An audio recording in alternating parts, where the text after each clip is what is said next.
যোৱাকালি চাৰ্জশ্বিটখনৰ পৰা দুটা কথা সাব্যস্ত হৈছে। এটা কথা হৈছে যে অসম চৰকাৰে চাৰ্জশ্বিটখন দিব লাগে কাৰণে দিয়াৰ ব্যৱস্থা কৰিছে। এইখন এখন আইৱাছ বুলি ক'ব পাৰি। লোকচক্ষুত যাতে চৰকাৰ জবাবদিহি নহয়, কাৰণ সকলো অসমৰ ৰাইজে সদায় জুবিন গাৰ্গৰ ওপৰত ন্যায় বিচাৰি আছে। গতিকে চৰকাৰে কেৱল সকলো ৰাইজৰ মুখখন বন্ধ কৰিবৰ কাৰণে, চৰকাৰে দায় সাৰিবৰ কাৰণে যোৱাকালি এখন চাৰ্জশ্বিট নিয়ম মাফিক দিব লাগে কাৰণেই দিছে চাৰ্জশ্বিটখন।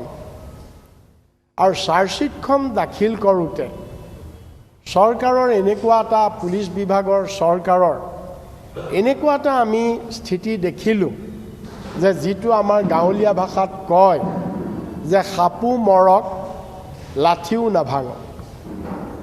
যে যোৱাকালি চাৰ্জশ্বিটখন তেনেকুৱা এখন চাৰ্জশ্বিট হৈছে যে সাপো মৰক লাঠিও নাভাঙক, তেনেকুৱা ধৰণৰ এখন চাৰ্জশ্বিট যোৱাকালি দিছে।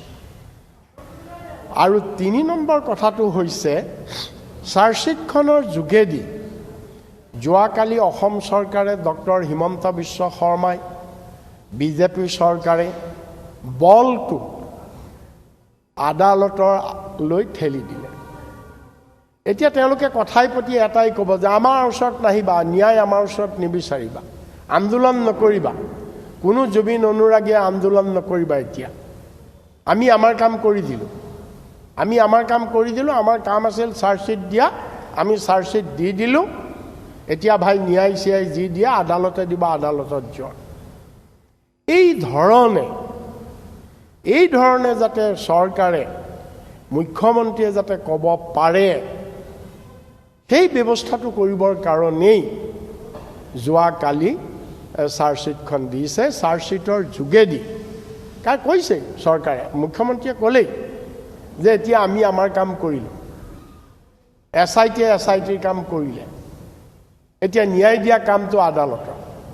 অৰ্থাৎ তেওঁ গাৰ পৰা দুখটো এৰুৱাবৰ কাৰণে, গাৰ পৰা দায়িত্বটো এৰুৱাবৰ কাৰণে কালি এখন দিব লাগে কাৰণে চাৰ্জশ্বিট দি এতিয়া বলটো আদালতলৈ তেওঁ ঠেলি দিলে এই চাৰ্জশ্বিটখনৰ যোগেদি। এই তিনিটা কথা আমি লক্ষ্য কৰিছোঁ। এতিয়া আমি 4 নম্বৰ কথাটো, চাৰ্জশ্বিটখনৰ যিকেইটা ছেকশ্যন লগাইছে আপোনালোকে জানে, এই এইখন পাইছেই আপোনালোকে। গোটেইবিলাক ছেকশ্যনৰ ভিতৰত মাত্ৰ 2টা ছেকশ্যনহে আটাইতকৈ গুৰুত্বপূৰ্ণ ছেকশ্যন। এটা হৈছে 1031, যিটো মাৰ্ডাৰ কোৱা হয়, মাৰ্ডাৰ কেছ, আৰু আনটো হৈছে 103,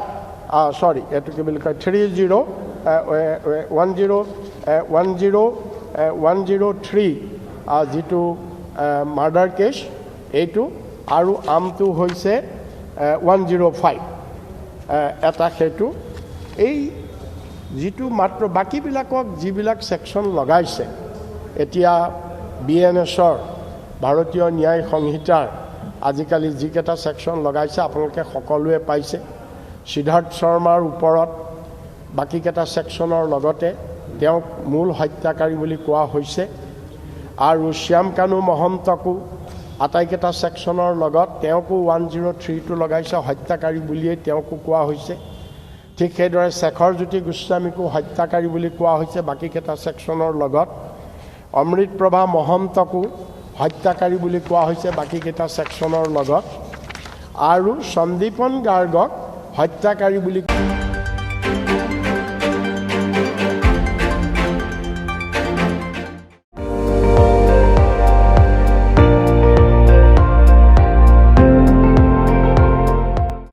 আপুনি চাই আছে ND24, সৰ্বশ্ৰেষ্ঠ নহয়, সৰ্বোত্তমৰ দৌৰত।